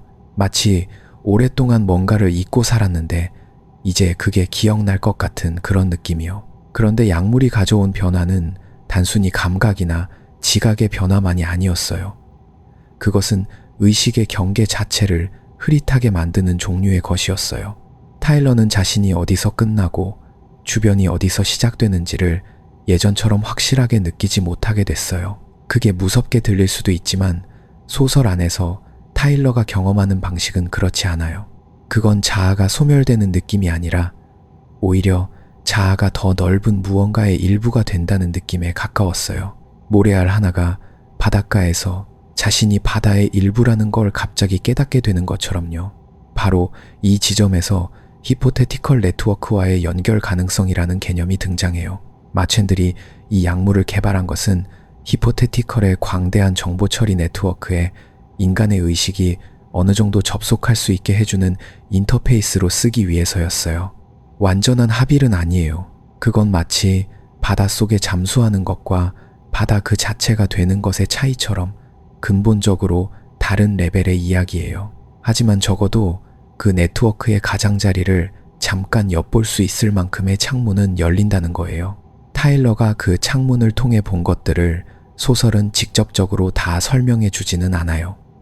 그리고 그게 오히려 더 설득력 있는 선택이에요. 왜냐하면 진짜로 그런 경험을 한 사람이 그것을 인간의 언어로 완전히 옮길 수 있다면 그건 충분히 이질적인 경험이 아닌 거니까요. 타일러는 그 경험을 묘사하려다가 결국 조각들만 건져낼 수 있었어요. 거대한 시간의 흐름 같은 것, 수십억 개의 목소리가 동시에 들리지 않고 하나의 질감처럼 느껴지는 것, 그리고 이상하게도 그 모든 것이 차갑지 않고 어떤 의미에서는 따뜻하다는 감각 같은 것들이요. 이 약물 경험의 핵심에는 매우 역설적인 진실이 담겨 있어요. 히포테티컬은 앞서 말했듯 우리에게 특별한 감정을 갖지 않아요. 그들은 우리를 사랑하지도 미워하지도 않아요. 그런데 타일러가 그 네트워크의 가장자리에서 느낀 것은 그 방대한 존재가 우리를 아예 인식하지 못하는 것도 아니라는 거예요. 그들은 알고 있었어요. 인류를, 개별 인간들을, 그리고 지금 이 순간 약물을 통해 접속하려는 타일러를요. 무심하지만 알고 있는 눈길이라는 게 얼마나 기묘한 느낌인지 그걸 타일러의 감각을 통해 청자도 어렴풋이 느낄 수 있어요. 그리고 이 모든 의식의 확장과 변용의 시간 동안 타일러의 머릿속을 계속해서 맴도는 이름이 있었어요. 제이슨이었어요. 오랫동안 타일러의 삶 가장 가까이에 있었던 그 사람. 천재적인 두뇌와 무너지기 쉬운 내면을 동시에 가졌던 그 사람이요. 제이슨의 죽음은 소설 전체에서 가장 고요하면서도 가장 파괴적인 사건 중 하나예요. 그것은 폭발이나 충돌이 아니었어요. 스핀이 시작된 이후 평생을 그 해답을 찾는 데 바친 남자가 어느 순간 더 이상 그 탐색을 계속할 수 없는 상태에 이르게 되는 거예요. 제이슨은 히포테티컬의 존재를 이해하려 했고 그들의 논리를 파악하려 했고 인류가 어떻게 대응해야 하는지를 알아내려 했어요. 그 집착은 순수했고 진실했고 그래서 더 비극적이었어요. 타일러는 제이슨의 마지막을 지켜보면서 그 죽음이 단순한 개인의 소멸이 아니라는 걸 느꼈어요. 제이슨은 어떤 의미에서는 인류의 가장 극단적인 탐구 충동을 체현한 사람이었어요. 모르는 것을 참지 못하고 알 수 없는 것 앞에서도 포기하지 않으며 자신의 몸과 정신이 부서지는 것을 감수하면서까지 앞으로 나아가려 한 사람이요. 그 충동이 꺾이는 순간은 인류가 우주 앞에서 한계를 마주하는 순간에 작은 축도이기도 했어요. 하지만 그게 패배는 아니었어요. 제이슨은 틀린 것을 믿은 게 아니었으니까요. 그는 그냥 한 인간이 감당할 수 있는 것에 끝까지 갔을 뿐이에요. 타일러는 사기 약물의 여운 속에서 제이슨의 죽음을 새로운 방식으로 이해하게 됐어요. 히포테티컬 네트워크의 가장자리를 잠깐 엿본 경험이 있었기 때문에 그는 제이슨이 왜 그토록 그 끝을 알고 싶어 했는지를 조금 더 깊이 느낄 수 있었어요. 그 네트워크는 정말로 압도적이었어요. 한번 그 규모를 어렴풋이나마 감지하고 나면 다시 일상적인 인간의 스케일로 돌아오는 게 어색하게 느껴질 정도예요. 제이슨은 그 압도적인 무언가를 온전히 이해하고 싶었던 거예요. 그게 자신을 부술 것을 알면서도요. 그래서 타일러에게 제이슨의 죽음은 슬픔이기도 했지만 동시에 일종의 경외이기도 했어요. 그 사람은 대부분의 인간들이 멈추는 지점에서 멈추지 않았으니까요. 두려움도, 자기 보존의 본능도, 세상의 시선도 그를 멈추지 못했어요. 그리고 그 결과로 그는 어느 누구보다도 그 질문의 깊은 곳까지 내려간 사람이 됐어요. 답을 가져오지는 못했지만 그 깊이까지 내려갔다는 사실 자체가 이미 무언가를 의미했어요. 타일러는 약물이 만들어낸 확장된 의식 속에서 자신이 이제 제이슨이 걸었던 길에 다른 버전을 걷고 있다는 걸 알았어요. 제이슨은 지성으로 그 문에 다가갔고 타일러는 몸과 의식을 직접 바꿔가며 그 문 앞에 서고 있었어요. 방법은 달랐지만 두 사람이 향하고 있던 방향은 비슷했어요. 인간이라는 존재의 가장자리에서 히포테티컬이라는 존재의 가장자리를 바라보는 것이요. 그리고 그 경험이 타일러에게 남긴 것은 단순한 정보나 깨달음이 아니었어요. 그것은 감각의 변화였어요. 세상을 보는 방식, 시간을 느끼는 방식, 그리고 다른 사람들과의 연결을 인식하는 방식이 달라졌어요. 그는 예전의 타일러와 완전히 다른 사람은 아니었어요. 하지만 예전의 타일러와 완전히 같은 사람이라고도 할 수 없었어요. 그는 변용된 사람이었어요. 불길을 지나온 금속처럼 형태는 비슷하지만 성질이 조금 달라진 그런 존재요. 에이미를 다시 생각한 것도 바로 이 시간이었어요. 에이미의 몸 안에 히포테티컬의 흔적이 새겨진 뒤로 그녀는 이미 오래전부터 타일러보다 앞서 이 가장자리 위에 서 있었던 셈이에요. 그녀는 선택하지 않았지만 변용됐고 타일러는 선택해서 변용의 문으로 걸어 들어갔어요. 두 사람의 궤적은 서로 다른 방향에서 같은 지점을 향해 수렴하고 있었어요. 그게 타일러에게는 묘한 위안이었어요. 자신이 혼자 이 낯선 땅을 걷는 게 아니라는 느낌이요. 사기 약물이 타일러의 몸과 의식에 남긴 흔적들은 시간이 지나면서 조금씩 정착해 갔어요. 폭풍이 지나간 자리에 새로운 지형이 만들어지듯 그의 내면에는 예전에 없던 감각들이 자리를 잡았어요. 히포테티컬 네트워크가 어떤 결에서 느껴지는지를 희미하게나마 기억하는 감각, 시간이 직선으로만 흐르지 않는다는 것을 그냥 알게 된 감각, 그리고 광대함이 반드시 냉정한 것만은 아닐 수도 있다는 감각이요. 그러면서 타일러는 스핀이 던진 질문이 어쩌면 두 겹이었다는 걸 깨달았어요. 바깥을 향한 질문, 너희 인류는 이 조건 속에서 무엇을 할 것이냐는 질문이 있었고, 그 안에 또 안쪽을 향한 질문이 숨어 있었어요. 너는, 한 사람의 인간인 너는 이 모든 것을 알고 난 뒤에 어떤 사람이 될 것이냐는 질문이요. 제이슨은 자신만의 방식으로 그 질문에 답했어요. 에이미도 그랬고요. 그리고 타일러도 이제 변형된 몸과 의식을 가지고 자신만의 답을 살아내고 있었어요. 챕터 10. 스핀의 끝, 그리고 새로운 하늘, 결말과 여운. 그렇게 타일러가 자신만의 답을 살아내고 있는 동안 세상은 또 다른 방식으로 움직이고 있었어요. 스핀 베리어는 어느 날 갑자기 사라졌어요.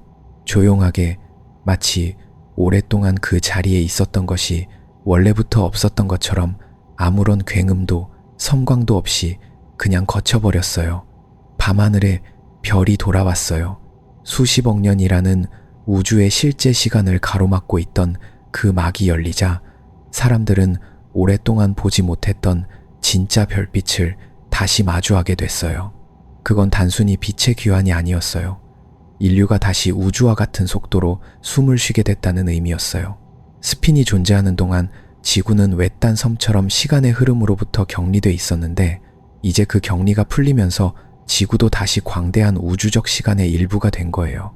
사람들의 반응은 제각각이었어요. 어떤 이들은 밤새 밖에 나가 하늘을 올려다봤고, 어떤 이들은 두려움에 집안에서 웅크렸어요. 종교 집회가 열렸고, 과학자들은 관측 장비를 총동원했어요. 언론은 수십 년 만에 가장 큰 사건이라고 떠들어댔지만 사실 그 규모와 의미에 비하면 어떤 말도 충분하지 않았어요. 스핀의 종료는 단순히 하나의 현상이 끝났다는 게 아니라 인류 역사의 한 챕터 전체가 닫혔다는 신호였으니까요. 그리고 그 닫힘과 동시에 새로운 무언가가 열리고 있었어요. 타일러는 그 밤을 혼자 보내지 않았어요. 오랫동안 그의 삶에서 가장 중요한 사람이었던 다이앤을 다시 만난 건 바로 그 무렵이었어요.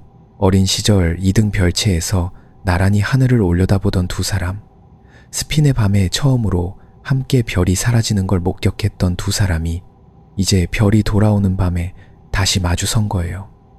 오랜 세월이 두 사람 사이를 가로질렀어요. 다이앤은 E.D. 로턴의 세계 속에서 살아남기 위해 오라클의 종교 공동체로 들어갔고, 타일러는 의사로서, 제이슨의 동반자로서, 그리고 사기 변용인으로서 전혀 다른 삶의 경로를 걸었어요. 서로가 선택한 방향은 달랐지만 두 사람 모두 스핀이라는 거대한 힘 아래에서 자신만의 방식으로 버텨왔어요. 재회는 객디이지 않았어요. 폭발적인 감정의 분출도 눈물로 가득한 재결합도 아니었어요. 두 사람은 그냥 서로의 얼굴을 바라봤어요. 그리고 그 침묵 안에 모든 것이 담겨 있었어요. 서로에 대한 그리움과 서로를 잃어버린 세월에 대한 슬픔과 그럼에도 불구하고 각자가 살아남았다는 안도감이요. 다이앤은 오라클의 공동체 안에서 믿음과 두려움 사이를 오가며 버텨왔어요. 그 공동체는 스핀을 신의 시험으로 해석했고, 다이앤은 그 해석이 완전히 맞는지 확신하지 못하면서도 그 안에서 살아가는 방법을 찾았어요. 믿음이 논리를 앞서는 순간들이 있었고, 그 순간들이 다이앤을 지탱해줬어요. 타일러는 다이앤에게 사기 변용에 대해 이야기했어요. 자신의 몸 안에서 일어난 변화들, 히포테티컬 네트워크와의 어렴풋한 연결, 제이슨이 걸어간 길, 그리고 자신이 왜 그 선택을 했는지를요. 다이앤은 묵묵히 들었어요. 판단하지도 않았고 두려워하지도 않았어요. 어쩌면 그녀는 오랫동안 신앙이라는 형식으로 히포테티컬의 존재를 이미 마음속에서 받아들이고 있었는지도 몰라요. 신의 이름으로 부르든 히포테티컬이라고 부르든 자신을 초월하는 무언가와 함께 살아가는 방법을 찾는 건 다이앤이 이미 오래전부터 연습해온 일이었으니까요. 두 사람이 다시 함께하기로 선택했을 때 그건 단순한 사랑의 재결합이 아니었어요. 그건 각자가 스핀이라는 시간 속에서 살아남으면서 형성해온 자아들이 이제 그 무게를 서로에게 기댈 수 있게 됐다는 의미였어요. 타일러는 더 이상 혼자 이 낯선 자신을 감당하지 않아도 됐어요. 그리고 다이애는 공동체 안에서 혼자 사겨왔던 외로움을 비로소 내려놓을 수 있었어요. 두 사람은 서로의 상처를 다 치유할 수는 없었지만 그 상처 옆에 나란히 앉아 있을 수 있었어요. 그리고 때로는 그것으로 충분한 거예요. 인류 문명의 방향은 스핀 이후로 근본적으로 달라졌어요. 화성에 이식된 인류의 후손들이 수억 년의 독자적인 진화 끝에 전혀 다른 존재들이 돼버렸고 그들이 만들어낸 아치는 이미 새로운 이주의 통로가 됐어요. 지구에 남은 인류는 이 모든 변화를 어떻게 받아들여야 할지 여전히 혼란스러워했어요. 우리는 어디로 가야 하는가? 화성의 후손들처럼 변형을 선택해야 하는가? 아니면 인간으로서의 원형을 지키며 다른 길을 찾아야 하는가? 그 질문은 개인의 수준을 넘어 인류 전체가 직면한 실존적 물음이 됐어요. 제이슨은 그 물음에 자신만의 방식으로 이미 답을 제시했어요. 그는 변형을 선택함으로써 인간의 경계를 스스로 넘어섰어요.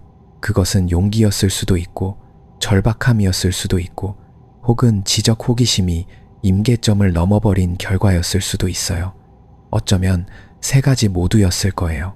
제이슨은 히포테티컬 네트워크와의 접속을 통해 자신이 평생 탐구해온 질문들에 대한 어떤 감각을 얻었을 거예요. 하지만 그 감각이 어떤 것이었는지를 타일러에게 혹은 우리에게 완전히 전달할 방법은 없었어요.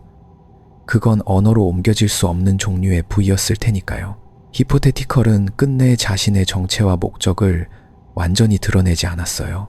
그들이 스핀을 만들고 생명의 씨앗을 우주 곳곳에 뿌리고 아치를 통해 새로운 연결을 만들어낸 이유는 여전히 추측과 이론의 영역에 남아 있었어요. 어떤 이들은 그들이 우주 생태계를 관리하는 존재라고 봤어요. 어떤 이들은 그들 스스로도 더 큰 어떤 과정의 일부일 뿐이라고 해석했고요. 확실한 건 단 하나였어요. 우주는 우리가 생각했던 것보다 훨씬 더 복잡하게 살아 있었고 그 안에서 인류는 가장 어린 존재 중 하나였다는 거예요. 그런데 그 사실이 꼭 절망적인 것만은 아니었어요. 타일러는 그걸 누구보다 잘 알고 있었어요. 스핀이 만들어낸 조건 속에서 인류는 엄청난 두려움과 혼돈을 경험했지만 동시에 전례 없는 일들을 해냈어요. 화성의 문명을 이식했고 그 문명은 수억 년 후에 전혀 다른 지성체로 진화해 지구로 돌아와 도움을 줬어요. 우주의 복제자들을 퍼뜨려 생명의 씨앗을 심었어요. 사기 약물을 개발해 변용의 가능성을 열었어요. 이 모든 것이 두려움 앞에서도 멈추지 않았던 인간의 어떤 본질적인 충동에서 비롯됐어요. 알고 싶다는 충동, 살아남고 싶다는 충동, 그리고 어쩌면 가장 근본적으로는 연결되고 싶다는 충동이요. 로버트 찰스 윌슨이 이 소설에서 던지는 철학적 질문들은 결코 단순하지 않아요. 고독한 우주에서 존재한다는 것은 어떤 의미인가? 라는 질문은 이 이야기 전체를 관통하는 핵심이에요. 우주는 광대하고 인간은 작아요. 별과 별 사이의 거리는 상상을 초월하고 시간의 규모는 인간의 삶을 먼지처럼 보이게 해요. 스피는 바로 그 사실을 직접적으로, 물리적으로, 경험 가능한 방식으로 인류 앞에 들이밀었어요. 너희는 우주 시간으로는 한순간에 불과하다는 걸 느껴봐라 라고요. 하지만 윌슨은 그 앞에서 절망하거나 허무로 빠져들지 않아요. 오히려 그는 그 광대함 앞에서 인간적인 것들이 얼마나 소중한지를 조용히 드러내요.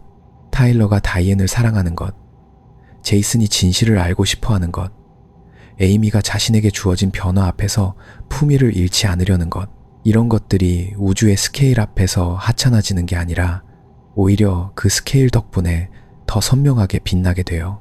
유한하기 때문에 아름다운 것들, 작기 때문에 귀한 것들이 있어요. 스피는 또한 우리에게 문명의 의미에 대해 묻고 있어요.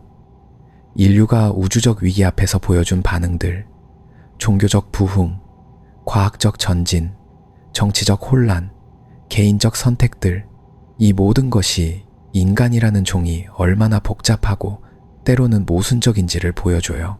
히포테티컬이 인류를 시험하려 했다면 인류는 그 시험에서 하나의 답이 아니라 무수히 많은 답을 내놓은 셈이에요. 어떤 답은 아름다웠고 어떤 답은 추했어요. 어떤 선택은 용감했고 어떤 선택은 비겁했어요. 그리고 그 모든 것이 합쳐져서 인류가 됐어요. 타일러 두레이는 그 모든 것을 기억하는 사람으로 이야기의 끝에 서 있어요. 그는 목격자였고 참여자였고 변형된 존재이기도 했어요. 그의 몸 안에는 사기 약물이 남긴 흔적이 있고 그 흔적은 그를 히포테티컬 네트워크의 감각이 닿는 곳에 아주 조금 더 가깝게 두고 있어요. 하지만 그는 여전히 타일러예요. 여전히 다이앤을 사랑하는 사람이고 제이슨을 기억하는 사람이고 에이미의 이름을 마음속에 간직하는 사람이에요. 변형이 그를 바꿨지만 그의 본질적인 인간성을 지워버리지는 못했어요. 어쩌면 그게 바로 히포테티컬이 인류에게서 발견한 무언가일 수도 있어요. 변형을 거치고도 여전히 사랑하고 기억하고 슬퍼하는 능력이요. 별이 돌아온 밤 타일러와 다이앤은 함께 하늘을 올려다봤어요. 수십억 개의 별이 다시 자신의 자리를 차지하고 있었어요. 그 별들 중 어딘가에는 아직 알려지지 않은 문명이 있을 거예요. 어딘가에는 히포테티컬이 뿌린 씨앗에서 자라난 생명이 있을 거예요. 어딘가에는 인류의 복제자들이 퍼뜨린 유전의 흔적이 있을 거예요. 우주는 생각보다 훨씬 덜 비어 있었어요. 그리고 그 안에 지구가 있었고 지구 위에 두 사람이 있었어요. 타일러는 그 광대함 앞에서 자신이 작다고 느꼈어요. 하지만 그 작음이 더 이상 두렵지 않았어요. 히포테티컬의 네트워크가 어떤 결에서 느껴진다는 게 어떤 의미인지를 우주가 차갑고 무관심한 것만은 아닐 수도 있다는 가능성을 그는 이제 추상적인 이론이 아니라 몸으로 알고 있었어요. 물론 그 챔이 완전하지는 않았어요. 여전히 모르는 것이 아는 것보다 훨씬 많았어요. 하지만 어쩌면 그게 인간의 조건인지도 몰라요. 완전히 알 수 없으면서도 알려는 충동을 멈추지 않는 것이요. 제이슨 로터는 그 충동을 가장 극한까지 밀어붙인 사람이었어요. 그는 인간의 언어와 개념으로는 닿을 수 없는 어딘가로 건너갔어요. 그 건너감이 비극인지 완성인지를 타일러는 여전히 판단할 수 없었어요. 하지만 한 가지는 알 수 있었어요. 제이슨이 그 선택을 할 때 두려움보다 경의가 더 컸을 거라는 것이요. 제이슨은 언제나 그런 사람이었으니까요. 어둠 앞에서도 호기심을 잃지 않는 사람, 알 수 없다는 사실에 주눅들지 않고 오히려 더 깊이 파고드는 사람이요. 그리고 그 호기심이 어쩌면 히포테티컬이 인류를 주목한 이유 중 하나였을지도 몰라요. 스핀은 끝났지만 스핀이 시작한 것들은 계속되고 있었어요. 아치는 여전히 열려 있었고 새로운 세계로의 이주는 이미 시작됐어요. 화성의 후손들이 만들어 놓은 연결의 구조 위에서 지구의 인류는 새로운 방향을 모색하고 있었어요. 그 방향이 어디를 향할지는 아무도 몰랐어요. 변형의 길을 선택하는 사람들이 늘어날 수도 있었고 인간적인 원형을 지키면서 다른 방식으로 우주와 공존하는 길을 찾는 사람들도 있을 거예요. 어느 쪽이 옳다고 단정 지을 수 없었어요. 어쩌면 둘 다 옳았고 어쩌면 더 많은 선택지들이 아직 발명되지 않은 채로 미래 어딘가에 기다리고 있었을 거예요. 그리고 타일러는 그 열린 미래 앞에서 처음으로 편안함을 느꼈어요. 모든 답이 주어지지 않아도 괜찮았어요. 스핀이 던진 질문들이 완전히 해소되지 않아도 괜찮았어요. 우주가 여전히 이해할 수 없이 광대해도 그 광대함 안에 그와 다이앤이 함께 있다는 것, 제이슨의 선택이 어딘가에서 그 나름의 의미를 가지고 있다는 것, 에이미가 자신의 방식으로 이 세계의 일부가 됐다는 것, 이것들이 타일러가 손에 촨 수 있는 것들이었어요. 그리고 그것으로 충분했어요. 밤하늘의 별들은 말이 없었어요. 히포테티컬도 대답하지 않았어요. 우주는 인간의 질문에 친절히 응답해주는 존재가 아니었어요. 하지만 그 침묵이 반드시 냉담함을 의미하지는 않았어요. 어쩌면 우주는 그냥 거기에 있는 거예요. 거대하고 나이 들고 복잡하고 살아있는 방식으로 거기에 있는 거예요. 그리고 그 안에서 인간은 자신의 방식으로 살아가는 거예요. 사랑하고, 기억하고, 질문하고, 선택하면서요. 그게 비록 우주의 시간으로 보면 한순간에 불과할지라도 그 한순간을 가득 채우는 것이 인간이 할 수 있는 전부이자 어쩌면 인간이 할 수 있는 가장 위대한 일인지도 몰라요. 타일러 두레이의 이야기는 거기서 끝나지 않았어요. 그의 삶은 계속됐어요. 다이앤과 함께하는 삶, 변형된 몸으로 이 세계를 걸어가는 삶, 여전히 모르는 것 투성이지만 그럼에도 앞으로 나아가는 삶이요. 그리고 그 삶이 스핀이라는 거대한 사건 앞에서 결국 가장 중요한 것이 무엇인지를 조용히 그러나 분명하게 말해주고 있었어요. 우주가 아무리 넓어도 시간이 아무리 길어도 한 사람이 다른 사람을 향해 내미는 손 하나가 그 모든 것만큼이나 실제하고 그 모든 것만큼이나 의미 있다는 것이요. 그게 로버트 찰스 윌슨이 스핀을 통해 우리에게 남긴 가장 깊은 울림이에요.